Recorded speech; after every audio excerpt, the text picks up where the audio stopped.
Welcome back, everybody. Today, I'm going to teach you how to stop spam messages on your Facebook business page. If you've been dealing with unwanted messages cluttering your inbox, this simple process will help you filter them out and keep your business communications clean and professional. First, open your browser and head over to facebook.com. Log in using your Facebook business account credentials. Once you're logged in, you'll land on your Facebook homepage. From here, take a look at the left navigation menu where you'll typically find your shortcuts.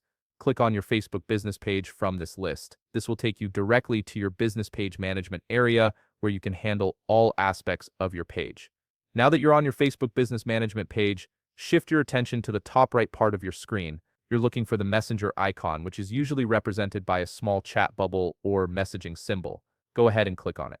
This is your gateway to managing all incoming messages across your business platforms.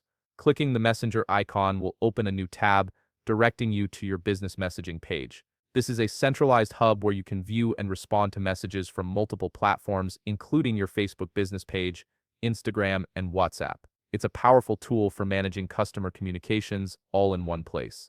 Now take a moment to scan through the messages you've received. Look for any message that you consider unwanted or suspicious. These might be promotional spam, irrelevant inquiries, or messages from accounts trying to scam your business. Once you've identified a message you want to mark as spam, click on it to open the conversation. With the conversation now open, direct your attention to the top right side of the screen. You'll notice several options available for managing this conversation. Look specifically for an exclamation point icon. This is your move to spam button, and it's exactly what you need to filter out unwanted messages.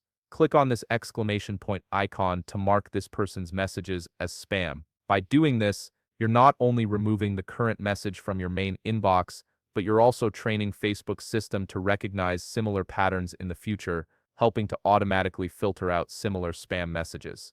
And there you have it. You've successfully moved spam messages away from your main business inbox, keeping your communication channels clear for genuine customer interactions. If you found this video helpful, please leave a like, subscribe, and see you in the next video.